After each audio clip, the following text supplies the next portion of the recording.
நண்பர்களே, இன்னைக்கு நாம பேசப் போற விஷயம் சாதாரணமான ஒண்ணில்ல. இது உலகத்தோட மிக சக்தி வாய்ந்த மனிதர்கள் சம்பந்தப்பட்ட ஒரு பயங்கரமான மர்மம். Little Saint James island. இந்த பேரை கேட்டாலே அமெரிக்காவோட பல அரசியல் தலைவர்களுக்கும் கோடீஸ்வரர்களுக்கும் நடுக்கம் எடுக்கும். ஏன்னா இது ஜெஃப்ரி எப்ஸ்டீன் அப்படிங்கிற ஒரு மில்லியனேரோட சொந்த தீவு மட்டும் இல்ல, இது ஒரு பாவங்களின் தீவு. இங்க நடந்ததா சொல்லப்படுற விஷயங்கள் ஒரு ஹாரர் படத்தை விட கொடூரமானது. குறிப்பா அந்த தீவோட உச்சியில இருக்கிற அந்த விசித்திரமான நீல நிற கோடு போட்ட கோயில், அங்க சாத்தான் வழிபாடு நடந்ததா சொல்லப்படுற மர்மங்களை தான் இன்னைக்கு நாம தோண்டி எடுக்க போறோம்.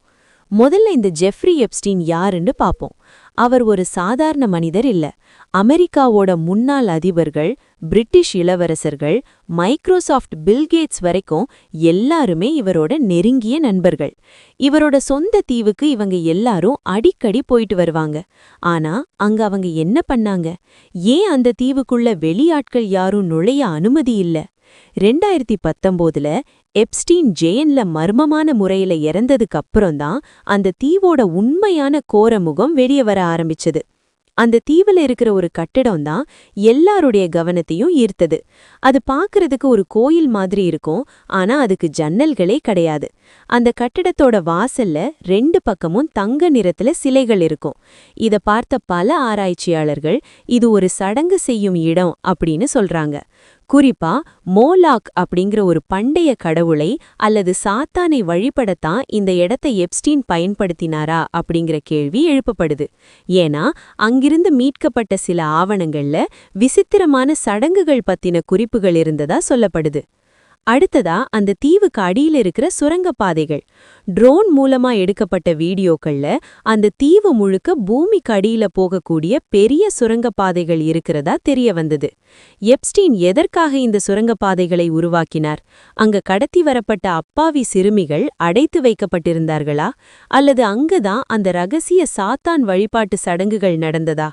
பல பேர் சொல்ற ஒரு பகீர் தகவல் என்னன்னா, இந்த உலகத்தோட மிக சக்தி வாய்ந்த மனிதர்கள் தங்களோட இளமையை தக்க வச்சுக்க அட்ரினோக்ரோம் அப்படிங்கிற ஒரு இரத்த ரசாயனத்தை அங்க வச்சு எடுத்துக்கிட்டாங்க அப்படிங்கிறது தான். இது வெறும் வதந்தியா இல்ல உண்மையான இன்னைக்கு வரைக்கும் யாருக்கும் தெரியாது. எப்ஸ்டீன் தீவுக்கு வந்த விமான பயணிகள் பட்டியல் வெளியானதிலிருந்து உலகமே அதிர்ந்து போச்சு. அந்த பட்டியல்ல இருக்கிற பெயர்கள் எல்லாமே உலகத்தையே ஆட்டி படைக்கிற ஆட்கள். இவங்க எல்லாரும் அங்க போயிட்டு வந்ததுக்கு அப்புறம்தான் எப்ஸ்டீன் கிட்ட பெரிய அளவில் பணம் வர ஆரம்பிச்சது. இது ஒரு பிளாக்மெயில் எம்பையர் அப்படின்னு சொல்லப்படுது. அதாவது அந்த தீவுல நடக்கிற ரகசிய சாத்தான் வழிபாடுகளையும் சட்டவிரோத செயல்களையும் வீடியோ எடுத்து அதை வச்சு பெரிய தலைவர்களை எப்ஸ்டீன் மிரட்டி வந்திருக்கார். இந்த தீவுல நடந்த இன்னொரு விசித்திரமான விஷயம், அங்க இருந்த ஒரு பெரிய சூரிய கடிகாரம். பார்க்கறதுக்கு சாதாரணமா தெரிஞ்சாலும் அது ஒரு மேஜிக் சடங்கு செய்யற இடம் மாதிரி வடிவமைக்கப்பட்டிருந்தது. அங்கிருந்து எடுக்கப்பட்ட பல போட்டோக்கள்ல அந்த இடம் இரத்த கரைகளோட இருந்ததா சில இன்டர்நெட் துப்பறியாளர்கள் சொல்றாங்க. எப்ஸ்டீன் தன்னோட தீவை ஒரு சொர்க்கம்னு சொன்னார். ஆனா அங்க போன பல சிறுமிகளுக்கு அது ஒரு நரகமாதான் இருந்திருக்கு. கடைசிய எப்ஸ்டீனோட சாவு. அவர் ஜெயில்ல தற்கொலை பண்ணிக்கிட்டதா சொல்லப்படுது. ஆனா அவர் சாத்தான் வழிபாட்டுல இருந்தப்போ அவருக்கு பல உண்மைகள் தெரியும். அவர் வாயை திறந்தா உலகத்தோட பல பெரிய தலைவர்கள் ஜெயிலுக்கு போக வேண்டியிருக்கும். அதனாலதான் அவர் கொல்லப்பட்டாரு அப்படின்னு ஒரு பெரிய தரப்பு நம்புது.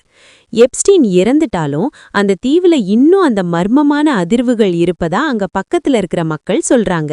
இன்னைக்கு வரைக்கும் அந்த நீலக்கோட்டு கோயில் எதற்காக கட்டப்பட்டது அப்படிங்கிறது ஒரு புரியாத புதிராவே இருக்கு. இந்த உலகத்துல நாம பார்க்கிற வெளிச்சத்துக்கு பின்னாடி ஒரு இருண்ட உலகம் இருக்கு. அதுக்கு எப்ஸ்டீன் தீவு ஒரு சின்ன உதாரணம்தான். அதிகாரமும் பணமும் இருந்தா எதை வேணும்னாலும் மறைக்கலான்னு நினைச்சவங்களுக்கு இயற்கை ஒரு பாடம் சொல்லி கொடுத்திருக்கு. ஆனா அந்த தீவுல பாதிக்கப்பட்ட அந்த ஆன்மாக்களுக்கு நீதி கிடைச்சிருக்கா? அது இன்னமும் ஒரு கேள்விக்குறிதான்.